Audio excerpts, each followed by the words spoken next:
All right, what is good, you guys? We're about to hop right into this joint. I'm so excited for this video. Roll the intro.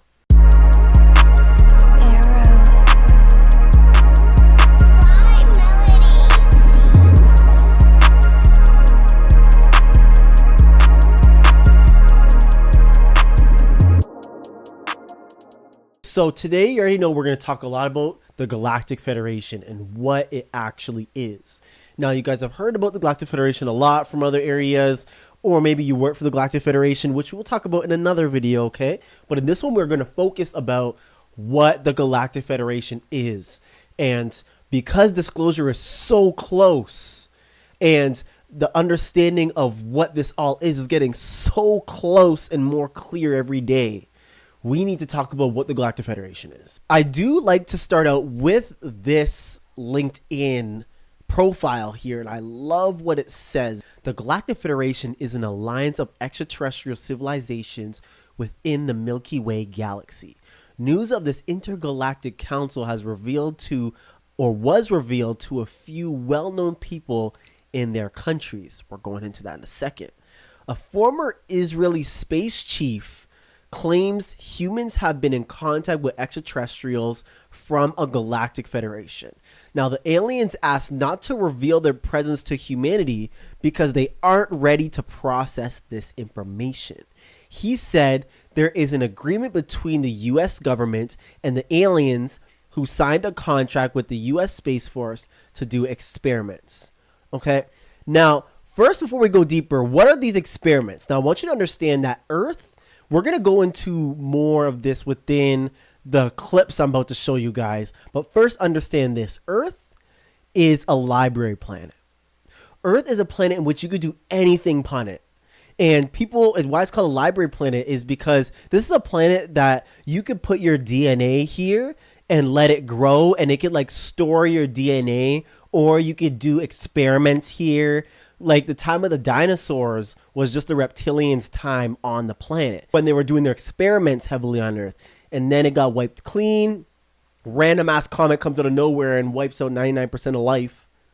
Right? You always, when we were little, we always questioned that. We're like, how? Like, this is too kind of like coincidental that it just come and wipe off everything so humans could exist, right? A library planet can be used for multiple things. Now, part of the Earth experiment is to have different types of humans exist with each other. So we have so many different variations of one race or one species on one planet. And they're also with people that are of different consciousnesses, of different understandings. It's an incredibly diverse species and planet. Humans have so much potential, but they're very animalistic because they're a young species. Very, very, very young species. Now, part of the experiment also with having different ETs on the planet. Now, you see the animals. Those are what the ETs call smaller versions of themselves on the planet. But humans are also like their cousins because, or especially the human extraterrestrials out there, because humans are built with ET DNA. And there's different ETs that walk among us. They either they're pure ET walk among us, or they're hybrids. That means they're half. Now, that's what we're going to get into star seeds, and we're going to pull up this declassified document, talk about the government, talk about star people among us and how they literally jump, they come as newborns and stuff like that. It's very interesting. So we're talking about star seeds here, or hybrid extraterrestrials that walk among us, that you're going to hear these government agents in these clips say they walk among us, and they're here, and they're on the ground. They call them the ground team, all this stuff. It's going to be really, really cool. Where is he? He's still in hyperspace. Where will he exit? Calculating now. Quadrant 17, section 005, area 51. A planet called Yarth. I want an expert on this planet in here now. What is that? Water. Most of the planet is covered in it. He won't survive in water. His molecular density is too great. No.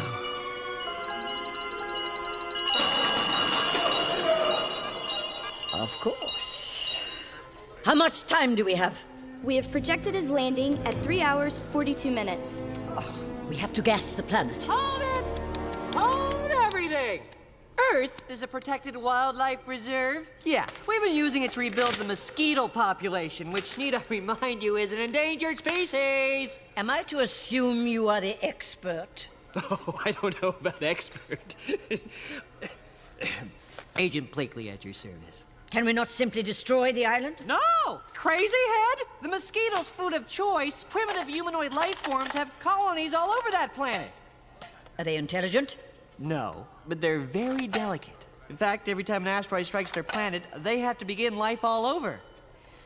It's fascinating, isn't it? With this I've been able to study. What if our military forces just landed there?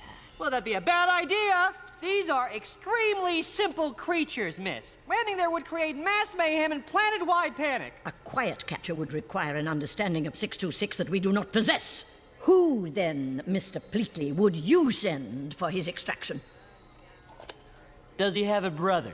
One more part of the Earth experiment I want to mention is that it is also to see the ascension of a species. Now, to see a whole species and a whole planet ascend into another vibration, another consciousness, is not very common. It's a very memorable moment in the galaxy. So when it happens, it doesn't happen a lot. You see a planet rise up in consciousness, it's like a celebration. And then it's like they go into the next stage of their species journey, if you want to say that.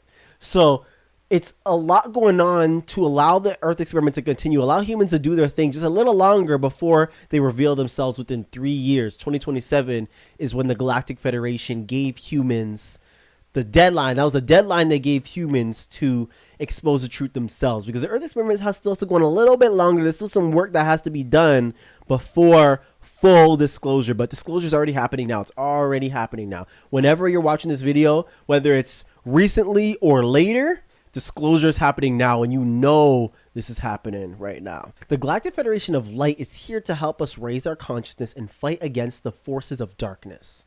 The Galactic Federation of Light has quarantined the Earth to curb the activities of the Dark Force. We talked about the quarantine a little bit before in other videos, and we talked about, which is from the Arcturians, and we also talked about the ground team being on the ground in order to watch for these things and to help humanity ascend from within. This document is going to go into that too. The Galactic Federation has 5 core values: enlightenment, consciousness, oneness, truth, and love. Its focus is on progressing towards spiritual values to elevate collective consciousness.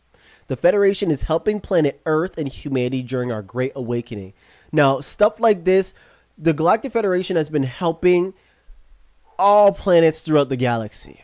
It's meant for oneness, to unify the whole entire galaxy. That's the whole point of the Galactic Federation of Light. That's why we call it the GFL, Galactic Federation of Light. Yes, the Federation is currently focused on Earth, and a group representing the Federation has a Stargate portal, possibly on the moon. They guard the portal and allow access to members of the GFL when necessary. The idea that Earth is hidden and unreachable by spaceships is amusing, as they know all about us. How we are, what we do, all of that. Our problem is we are led by a conspiracy or a secret organization, as it were, who seek to control us for their means and have designed a system for that end.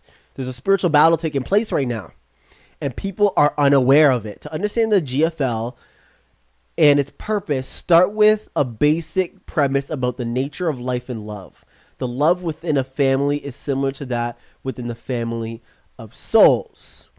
Okay, now it's gonna go into star seeds a little bit. Okay, this galaxy is extremely large. There's a whole lot of joint going on right now that they gotta tell everybody about what's really been going on out there, all that stuff, right? But this is not just a library planet, but they call this the blue marble because it is so beautiful, and it actually resembles a lot of the planets that were destroyed back in the day. There's not a lot of planets like Earth. Earth is very, very unique, especially because it can house so much different diversity, and it has so much, like, it's a library planet. So you could do so much with this, so much experiments. You could live there. You can put your DNA here and let it flourish and see what comes up from it. See if another intelligent species comes up out of the DNA you put there. So much you could do with the blue marble, aka Earth. There's not a lot like Earth. Take note of that, okay? And humans are related to the ETs out there. We are related to the beings out there, okay? And a lot of us are more related, especially us starseeds. We have a deep connection and we're already in commutes with them. That's okay. Again, we'll talk about being a GFL agent and being a starseed in another video, but this one we're just talking about what the GFL is. So a lot of these agents are on the planet, and a lot of them are, again, like starseeds. They're incarnated here, and they remember slowly who they are, or they don't. But the ones that are meant to do, like their agents are meant to do missions here and assignments, they wake up real quick to know who they are, and they get communication with these beings, and their family. They literally are family. And then we do what we came to do here on the planet. So the Galactic Federation is, for us, for a lot of us, they're family. But for many others, they are beings that are not from this planet, that are way more advanced, and that can be scary for a lot. And a lot aren't ready because it's going to change their perception of reality. Like, especially like saying, yo, all these religions are based on extraterrestrials. Like all the angels and demons and all these Tingda, they all are just extraterrestrials. All of them. Angels are just very high vibe extraterrestrials. Demons are just very low vibrational extraterrestrials. Fairies exist. Gnomes exist. Dragons exist. All these something that exists, bro. Okay? But understanding is where we're going to get humans understanding. Starseeds already know about it, but not a lot of others do.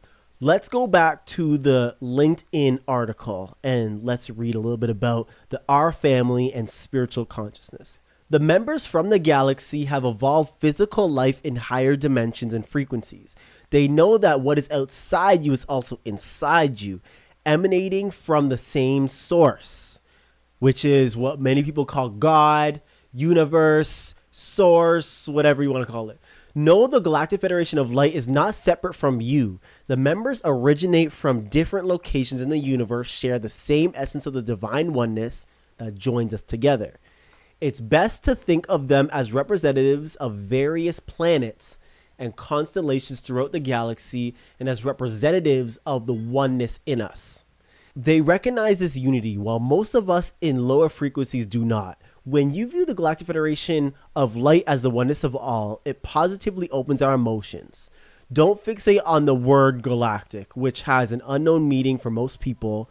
Also, the word federation has an unfamiliar feeling that doesn't provide a good emotional frame of reference, which, because you see what happened on Earth, so you already know. You will truly understand what the Federation is about if you focus on the word light. It's about the union and reunion of love in the oneness of all to help consciousness evolve. Many people on Earth are fascinated with the supernatural and extraterrestrial life, but this fascination isn't always spiritual. If it doesn't include light as its core and doesn't transmit the vibration of love, it's not spiritual. If they are only fascinated by the physical characteristics of planets and stars and constellations, they're only concerned with knowledge. Knowledge is less important than understanding our relationship to the spirit realm. The Federation's objective is to uphold sacred life everywhere. The life of the Divine One, the smallest subatomic atom, and the largest galaxy are part of the same oneness. Their message now is to help us shift as a species to higher levels of consciousness. And the first step is bringing awareness of consciousness and unity of oneness to the people. The awareness helps to evolve the entire galaxy and each individual within it. When the Earth transitions from separation to oneness, the galaxy as a whole evolves in consciousness.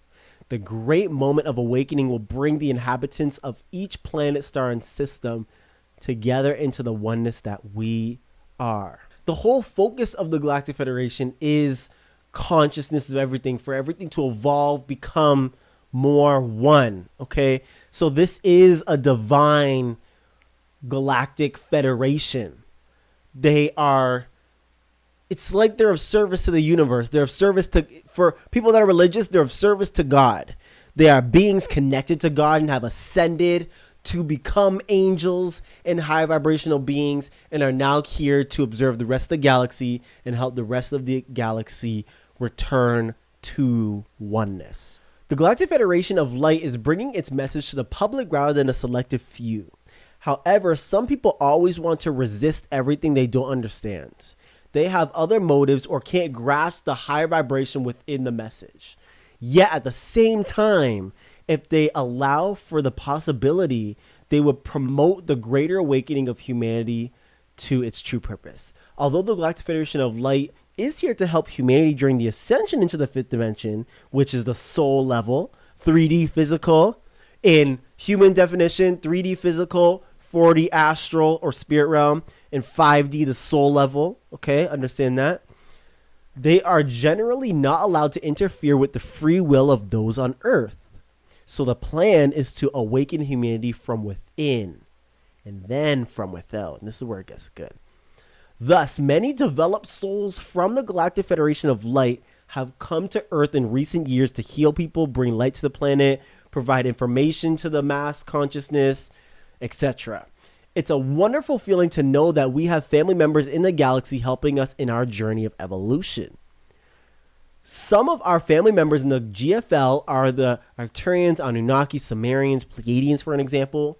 They have been observing our journey of consciousness for hundreds of years and are excited that we might graduate from the schoolhouse of Earth in the next few years. We share the same connection to the source of consciousness, and some of them are our ancestors. It's thrilling to be alive on Earth to experience the great awakening of humanity. Many people will say there's no such thing as extraterrestrials watching over us. To them, I want to lovingly say that they should consider it possible so they won't get overwhelmed when spaceships land on Earth, congratulating us for our evolution. Right. The purpose of life on Earth is to evolve consciousness and ascend back to the spiritual home. However, we don't know our spiritual reason because it would affect our choice and actions. So I mean by coming back, reawakening, coming back to home. When we do learn our spiritual nature and purpose, it's known as the Great Awakening. Everyone learns at different rates and uses as many lifetimes as they need. However, the hastening of evolution for mass consciousness is happening now, and the portal is open until 2028. If you are ready, get your boarding ticket at gate 1111. Fire ass article, okay?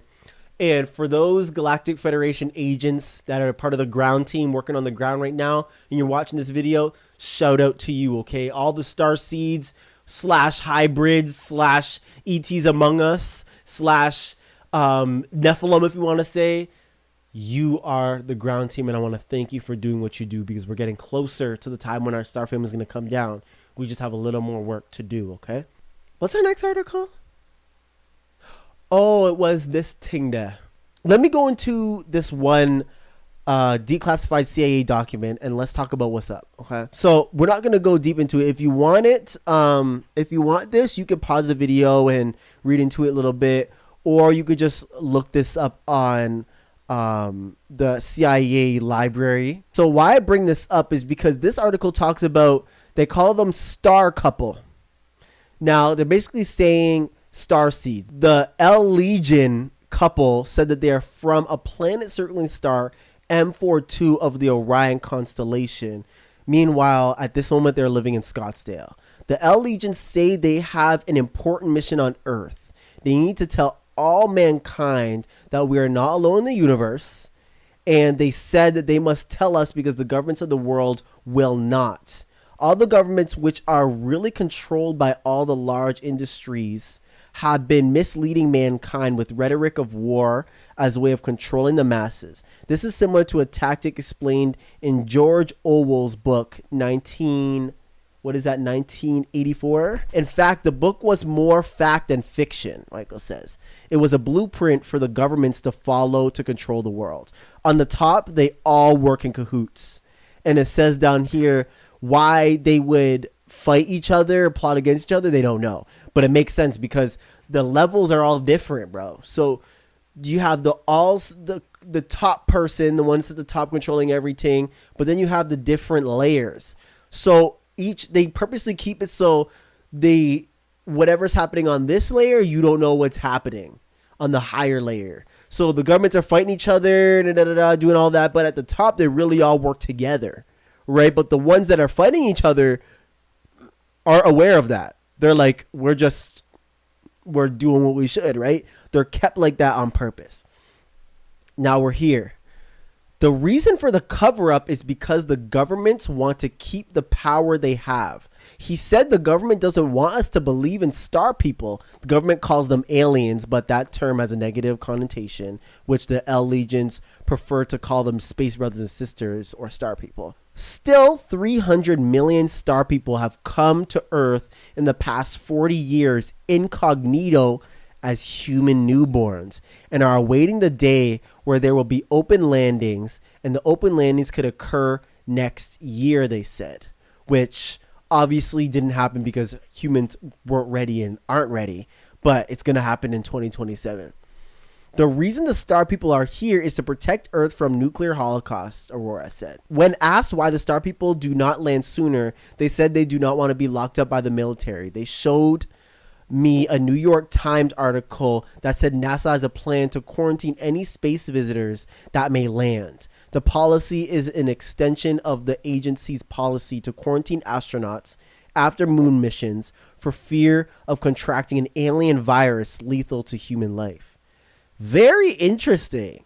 The couple says the problem with Earth started 6 million years ago when the star people had a war with a dissident Lucifer.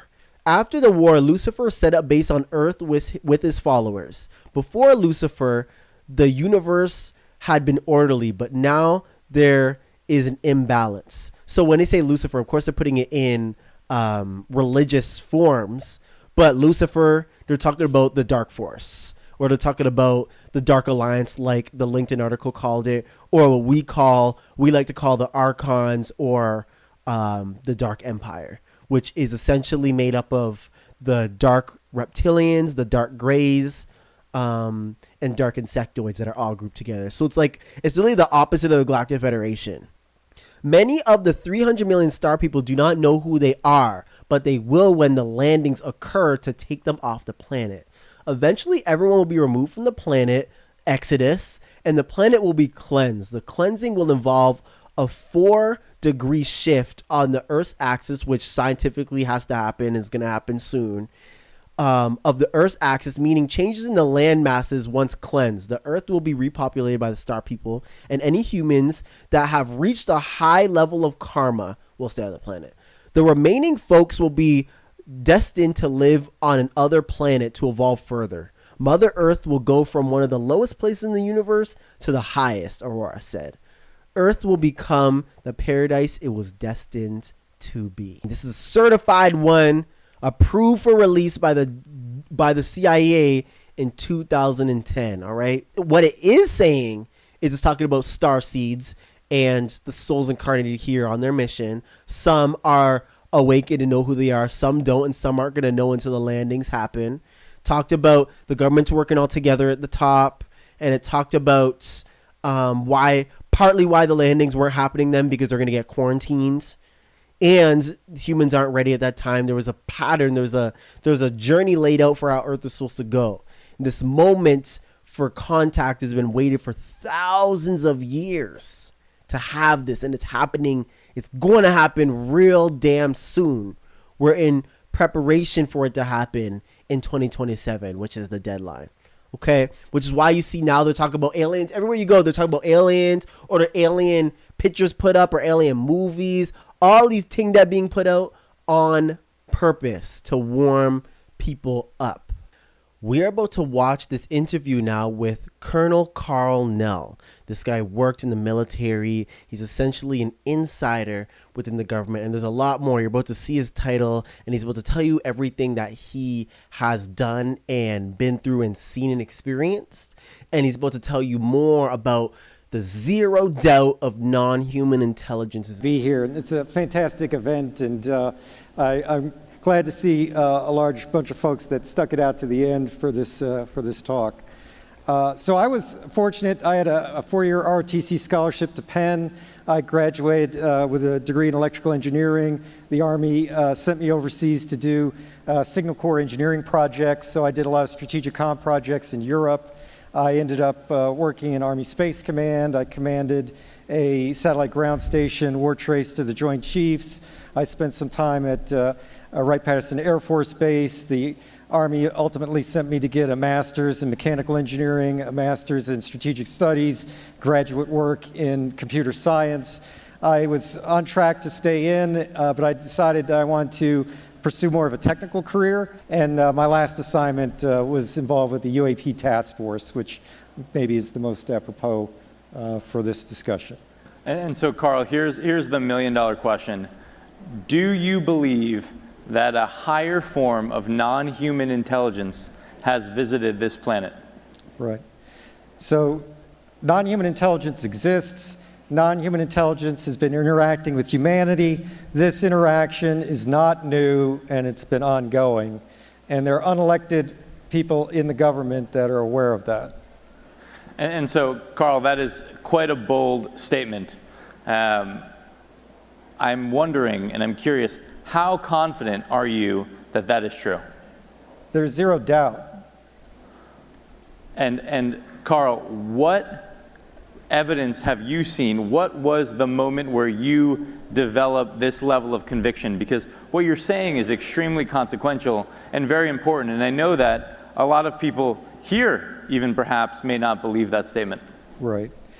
Well, probably a better way to ask that is, how can the folks in the audience come to a common understanding of what this phenomenon is? And so there's sort of two tracks here.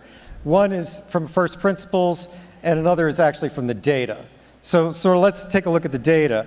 So we can look at some folks that have very high level access to information, like Paul Hellyer, who is the defense chief for Canada, has come out and said the same thing. We can look at Ham Eshed, the head of Israel's, or former head of Israel's Space Force, has said the same thing. Chris Mellon, Deputy Assistant Secretary for Intel, SAPCO, has essentially said the same thing. Lou Elizondo has said the same thing. David Grush has said the same thing. David Grush cleared for presidentially level material.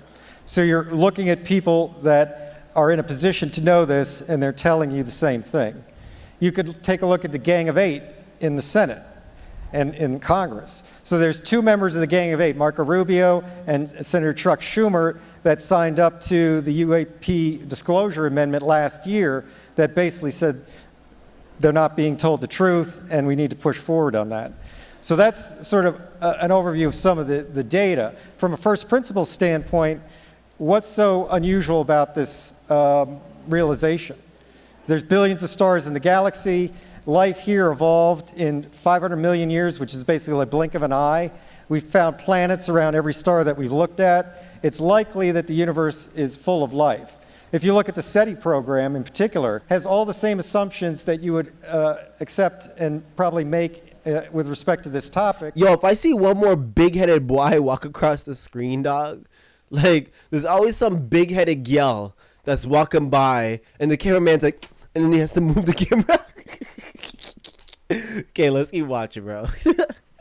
And Karl, I mean, what you're saying is extremely consequential, and you've referenced other people that have said the same thing that also have similar credibility. There's similar reasons for why we should believe many of these folks, yet the government itself has not formally disclosed. They've been very reluctant to do that. Why? Why do you think that is?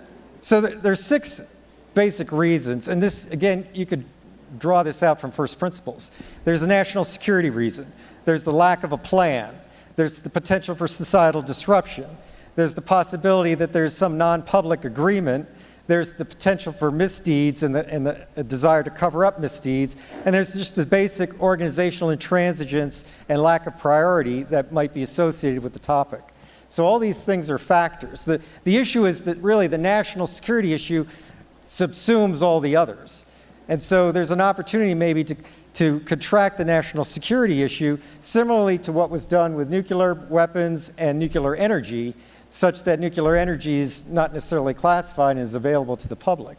But lack of a plan and the potential for societal disruption are key ingredients that would prevent any responsible leader from coming forward with information that they don't have the means to address in a responsible way. It would be irresponsible to do that.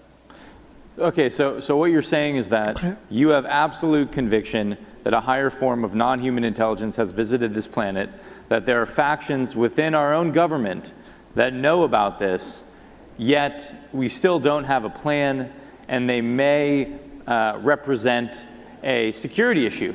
This may pose a threat to humans, yet you still believe that we should disclose. Is that right? Correct, right. So there's really three reasons that trump all those others. And those others are basically valid, like I said. So the first issue is the moral right. The government exists for and by the people. And so the nature of reality is fundamentally not government information. People have a right to know the world in which we live, and the pursuit of happiness requires that knowledge. So that's sort of the first kind of overarching philosophical foundation for this. But okay, so we can see right there, he's really speaking to the heart of the people. Like, yo, we all should be knowing about this. But a big reason why the government isn't telling, because they don't want to lose their power. So President Eisenhower had meetings with E.Ts, and this is speaking about essentially what actually happened, okay? So here it's talking about how the humans that have seen them were like, yo, like it felt like the world came to an end because everything they've known is like destroyed. Like they see an E.T. in front of them and they're like, what the hell?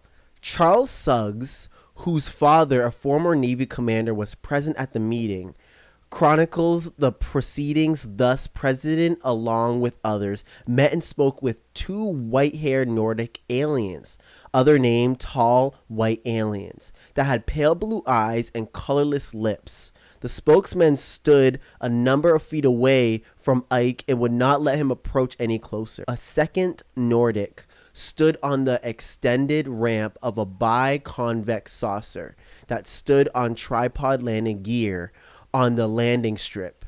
These visitors said they came from another solar system. They posed detailed questions about nuclear testing.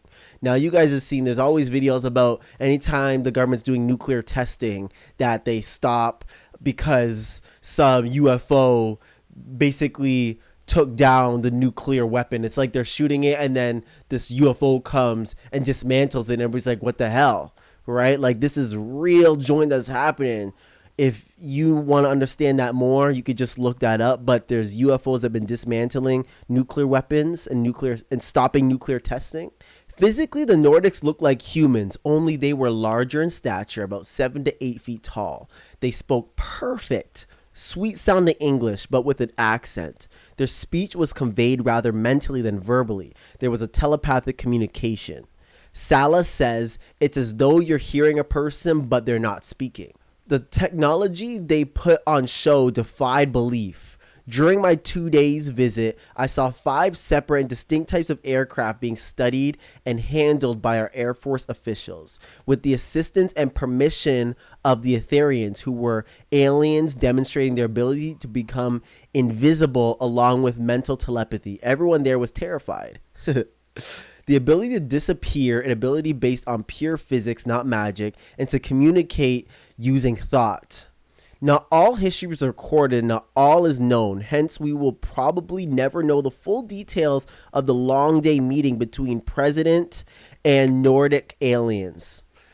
What we know for sure is that the Nordics warned them about the aliens, which were the Greys, who were orbiting the equator, that he should not have anything to do with them, as they were a sinister race who would bring untold harm both to Earth and the human population. The Nordic aliens, in fact, proposed an alliance with Earthlings to fight the Greys and promised to help us in spiritual development. However, they insisted that an alliance with us would only be possible if the U.S. and any other country on Earth got rid of their nuclear weapons and other essentially weapons and anything that's related to fighting each other. The Nordic aliens also offered Earthlings very advanced technology for the betterment as opposed to the destruction of mankind. They offered to share their superior technology and their spiritual wisdom with the president if he would agree to eliminate America's nuclear weapons. They were afraid we might blow up some of our nuclear technology, and apparently that does something to time and space that impacts extraterrestrial races in other planets, which is 100% true. Now, I'm reading you this because all of this is 100% true. All of this really did happen. So basically, it was a no deal, and the president rejected them because he did not like the idea of getting rid of nuclear weapons. Apparently, he didn't trust the Nordics. What if it was a ruse and all they were up to was to seize control of the planet eventually? So the Nordics advised that president think the matter over again, and they left. And they left saying, beware of the Greys. Later in 1954, the race of large gray aliens which had been orbiting the Earth landed in Holloman Air Force Base. A basic agreement was reached. The race identified themselves as originating from a planet around a red star in the constellation of Orion. They stated that their planet was dying and they needed some sort of they came from some sort of future time and they would no longer be able to survive there. And the treaty stated that aliens would not interfere in our affairs and we would not interfere in theirs. We would keep their presence on Earth a secret, and they would furnish us with advanced technology and would help us in our technological development, which was not their true intention. And they would not make any treaty with any other Earth nation. They could abduct humans on a limited and periodic basis for the purpose of medical examination and monitoring of our development. Again, this is not their true intention. And the U.S. government sold its own people out to some unknown space alien race to exchange technology, of course. And they said that humans would not be harmed and would be returned to their point of abduction, would not have any memory and event of the alien nation that essentially they came into contact with, and the nation would furnish them with technology. This is the U.S. government. The government with the list of all human contacts and abductees on a regular scheduled basis, which is totally idiotic to think of these aliens would actually do that. Because back in 1954, under the Eisenhower administration, the federal government decided to circumvent the Constitution of the United States and form a treaty with the entities. It was called the 1954 Greta Treaty, which basically made the agreement that the aliens involved could take a few cows and test their implant technologies on a few human beings, but they had to give details about the people involved. Okay? What do we know about the gray extraterrestrials that signed the treaty? The nature of the grays, especially the Zeta Reticuli and the short grays, is that they do not have deep emotional feelings or compassion. They are, in fact, extremely curious about all aspects of existence, highly analytical, and they worship technology and are devoid of sentimentality. They look at humans much as the same as a farmer would look at their cows, okay? They were not trustworthy. And by 1955, it became obvious that the aliens had deceived Eisenhower and broke the treaty. Over here, it says the U.S. government got something less than technology that they had bargained for and found that the abductions exceeded by 1,000,000-fold than what they had agreed to. The aliens were not submitting any list of human abductions, and on top of that, not all abductees were being returned. In fact, abductions occurred on a daily basis throughout the U.S. to at least 10% of the population. These unfortunate citizens were taken from the streets and returned 45 minutes to an hour later with their rectums cored out, their genitals removed, eyes removed from their sockets, and completely drained of blood. In all cases, it appeared that the mutilation procedures occurred while the person was still alive and conscious.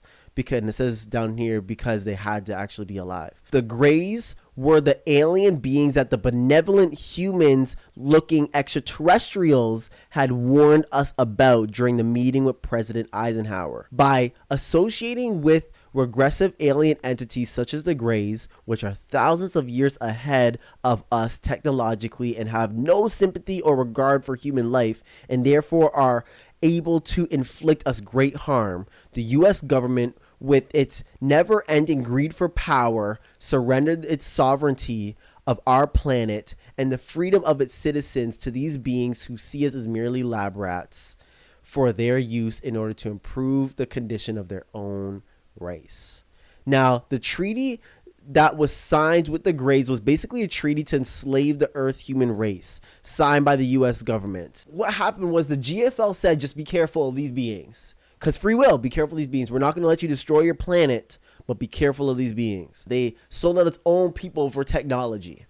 That's what they did. And now they're stuck in it, but the GFL's like, there's nothing we could do, right? You guys signed it. What we can do is continue to help you guys spiritually and continue to help you evolve on a spiritual level, which is why the starseeds are here. You know, as a corollary to that, if there are misdeeds that were done, then they need to be remediated. If there's lack of proper oversight, which is suggested by some of the whistleblowers, that needs to be remediated. So the first issue is the moral issue. The second issue is being in a reactive mode is never preferable to being in a proactive mode. So reactive mode is basically trying to prevent disclosure. But failing that, you might get a situation where you have catastrophic disclosure that creates all the problems that you were trying to prevent. Okay. So a more balanced middle path of controlled disclosure is the best way to do this, which is again an argument for some amount of disclosure. And the third part is simply societal advance and global competitiveness. More brain trust needs to be brought into this topic in order to make progress and to improve society. And so all three of those things together trump the 6 other reasons for non-disclosure. And what do you think happens if we don't disclose? I know you mentioned this idea of catastrophic disclosure. Maybe disclosure may be forced upon us. How do you think about that? So the situation is usually thought of as a binary state. It's like an all or nothing. And people have sort of argued this. But anybody paying attention realizes the government has already indicated that unidentified anomalous phenomena are real, they're not ours, and they're not our adversaries. The Pentagon has said that. Like, for people that are paying attention, like, that shoe already dropped. So for a lot of people, they think that the second shoe to drop is, this is non-human intelligence, and you know, maybe the conversation stops there. Like, the president comes out and says, you know, there's non-human intelligence. The truth is that that will precipitate this crescendo of other questions that maybe the government's not ready to answer, that will court, if not precipitate, potential negative ramification for society. And so as an example of this, I would actually point to something from the ancient past, the Bronze Age collapse. So Eric Klein, Princeton University, 2015, wrote a very interesting book called 1177 BC, the year that civilization failed. And so this is well known to current scholarship. Within a single lifetime, all of the very effective ancient civilizations of the Bronze Age failed due to a confluence of reasons that are not necessarily fully understood today. So we're talking about Egypt, the Hittite Empire, the Minoan Empire, the Manasseh Empire, the Babylonian Empire. All these civilizations failed, never to return, other than, let's say, Egypt.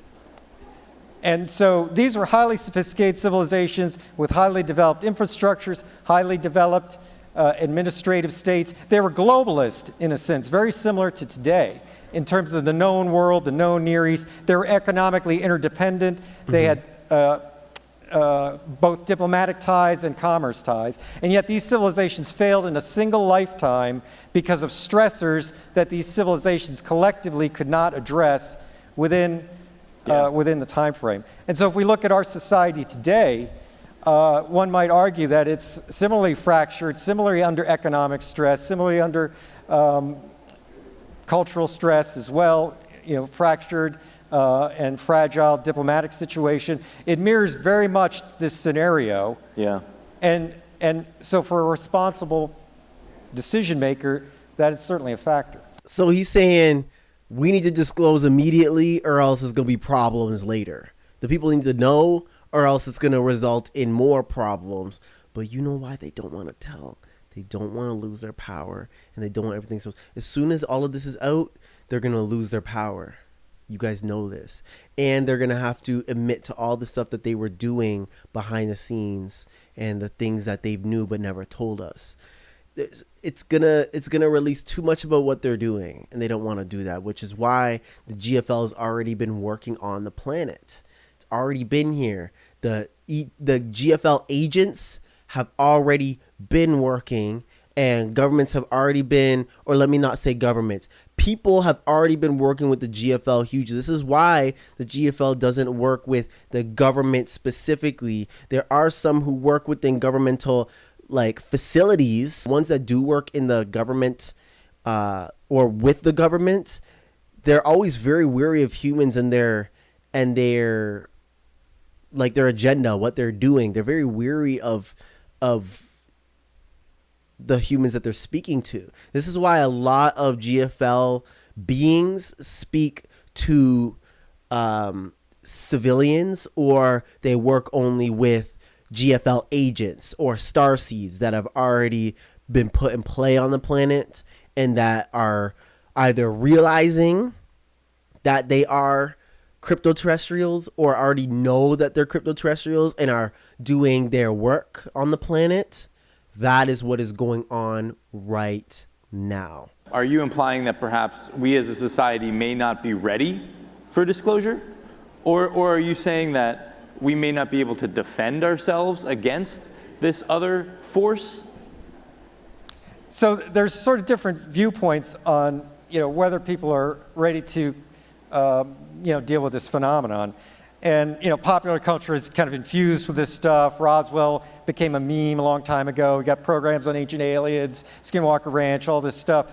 I guess I would draw an analogy, though, for people that believe in a certain faith tradition, whatever that faith tradition is, and hold to that and subscribe to that in a very serious and devout way, and sort of pose the question, even for folks of that ilk, and I would count myself as one, if you're confronted with the reality of your religious belief system, like the reality of the metaphysical, an angel, a messenger from God, what have you, that's going to be a sea state change in your way of dealing with reality, right? Even though you already believe it, right? So it's one thing to believe and it's another to know.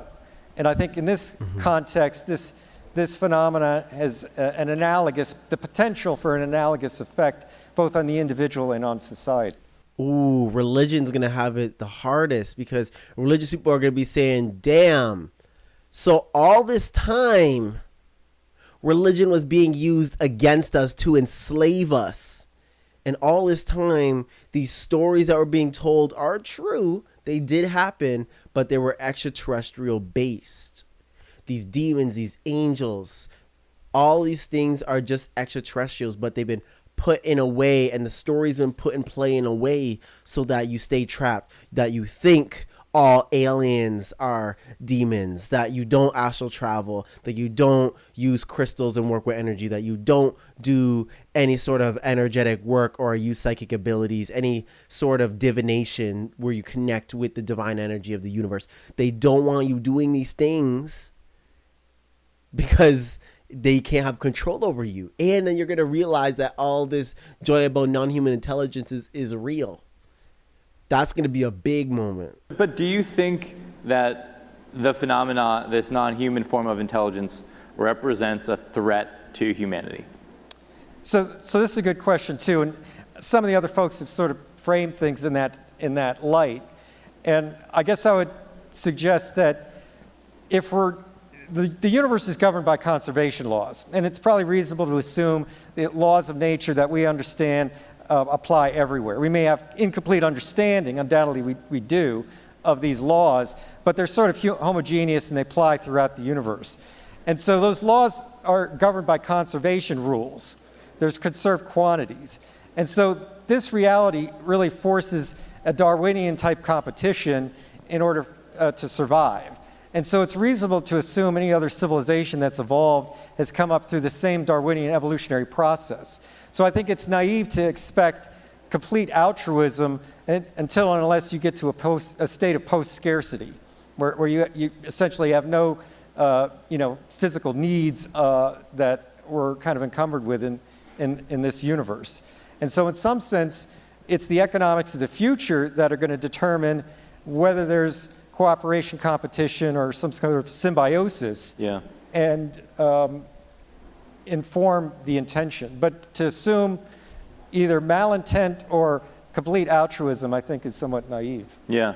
So it sounds like what you're saying is it's impossible to know the true intentions of a higher intelligence. We may be competing for the same scarce resources. We may not be, right? We may be almost irrelevant to them, and they may be acting altruistically, although we cannot safely assume that. And so I guess I'm curious, if we continue down this disclosure path, do you believe that disclosure is inevitable? Yes. So again, people that sort of look at this topic and study it, and there have been some good examinations on this from a historical standpoint, have realized that, like, we're not in really a new state. Like, this sort of disclosure emphasis has come and gone over time. And so this is not the first time we've arrived at this stage. I would suggest that maybe the peak of this current cycle happened last December with the Schumer amendment, and then it got rolled back. It was defeated in the House. And so it remains to be seen, if the process is going to continue. One hopes and can maybe draw a little bit of confidence that maybe this will come around is the colloquy that Senator Schumer and Senator Rounds had back in December. After their amendment got killed, they basically went on the Senate floor and articulated their rationale for the legislation. And I think Senator Schumer, to quote him, almost said it was a travesty that this did not pass. So this is, a bipartisan colloquy on a topic that I guess most people would probably consider fringe, and yet these two senators felt the need to do that and to double down on their desire to see this through. Yeah. So hopefully we'll see maybe a reintroduction of some version of that this summer, with the goal of maybe putting it into the NDAA by the end of the year. Do you think that it's imperative that the United States leads on the disclosure efforts? So this is an interesting question too, because this is a global phenomenon, and it's affecting other countries just like the United States. The reporting on this is clear over decades. Other countries have reported this stuff.